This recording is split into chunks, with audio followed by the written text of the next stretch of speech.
네, 오늘도 뜨는 업종과 전력 생각해 보겠습니다. 먼저 이제 아시아 경제를 연결해서 한 주간의 이슈들 그리고 전략을 생각해 볼 텐데요. 오늘도 아시아 경제 박병희 기자님과 함께합니다. 기자님 안녕하세요. 예, 안녕하세요. 네, 먼저 이제 지난 주말에 있었던 이제 투자자들이 궁금해하시는 이벤트 결과에 대해서 좀 말씀을 드려야겠습니다. 역시 뭐 이제 지난 주말 이틀 동안 덴마크에서 열린 유럽 재무장관 회의를 좀 얘기해 봐야겠는데요. 방화벽 확대에 대한 얘기가 있었죠. 자세한 내용 좀 전해주시죠.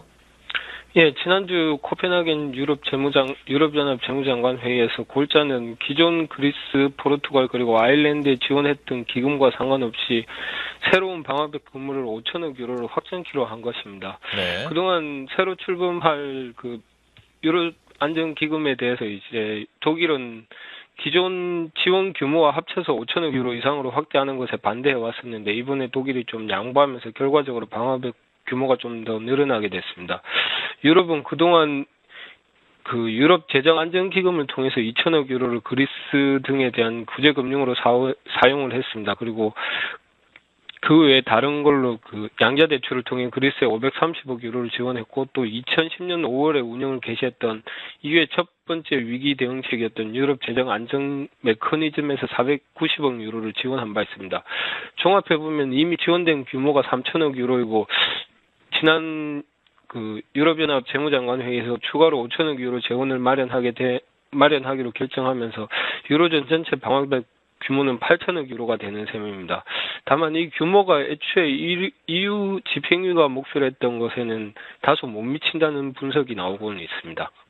당초보다는 조금 늘었지만 뭐 보는 시각에 따라서는 좀 전망이 엇갈릴 수 있는 상황이 아닌가 싶습니다. 어쨌든 이제 방화벽 확대가 이루어졌다는 점은 긍정적으로 볼 수 있겠는데요.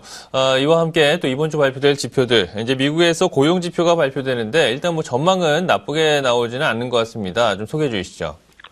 예, 미국 비농업 부분 일자리 개수가 4개월 연속 20만 개 이상 늘 것으로 예상됩니다. 블룸버그 집계에 따르면 월가 전문가들은 지난달 비농업 부분 일자리가 20만 5천 개 늘어날 것으로 예상했습니다.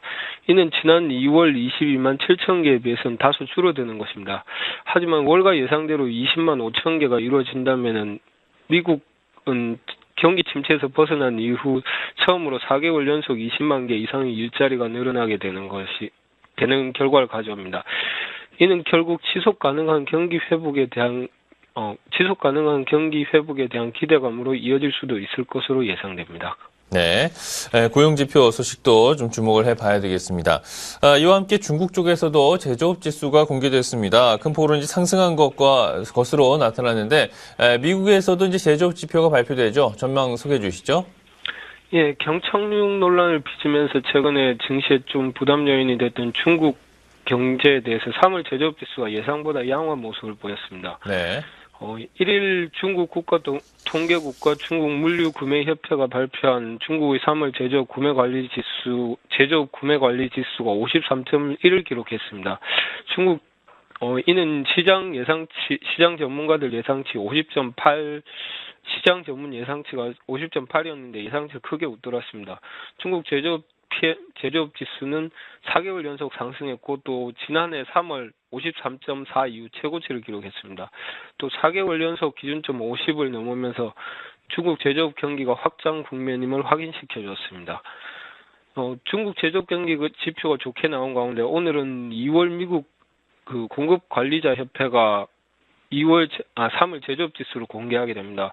월간 2월에 제조업 지수가 하락 반전했는데 월간 지금 3월에는 다시 상승 반전할 것으로 기대하고 있습니다. 또 오늘 그 1분도 제조업체 경기 전망치를 반영한 1분기 단칸 지수를 공개합니다. 단칸 지수가 지난해 3분기에 플러스를 기록했다가 다시 4분기에는 다시 마이너스를 기록한 바 있는데 올해 1분기에는 기준점 0을 회복할 수 있을지가 주목되고 있습니다. 네. 뭐 이제 1분기가 끝났기 때문에 3월 그리고 1분기에 대한 뭐 제조업 지표들이 속속 발표될 것으로 보이는데요. 뭐 경기가 지금 어떤 상태를 보이는지 추세가 어떤지 꼭 확인을 해 봤으면 좋겠습니다. 이와 함께 유럽중앙은행의 정례 통화회의도 지금 예정이 되어 있습니다. 어떤 점을 좀 주목해 봐야 될까요? 예, 유럽중앙은행 통화정책회의가 오는 5일 열립니다. 최근 일각에서 유럽중앙은행이 출구 전략을 검토해야 된다는 주장이 제기되고 있는데 이와 관련해서 마리오 드라기 유럽 중앙은행 총재가 어떤 입장을 밝힐지 주목해야 될 것으로 보입니다. 드라기 총재는 최근 거듭해서 ECB의 유럽 중앙은행의 유동성 공급 덕분에 시장이 안정됐다고 주장하며 이젠 유럽 각국 정부가 나서야 할 때라는 입장을 밝힌 바 있습니다. 이에 따라서 최근에 1조 유로 이상 자금을 풀었던 3년 만기 장기 대출은 더 이상 없을 것으로 예상되고, 이번 회의에서는 유럽 중앙은행이 출구 전략적으로 한 걸음 좀 의미를 부여할 수 있지 않을까, 그렇게 예상되고 있습니다. 네, 알겠습니다. 유럽 쪽 소식까지 여러 가지 내용들, 이슈들 점검해 봤습니다.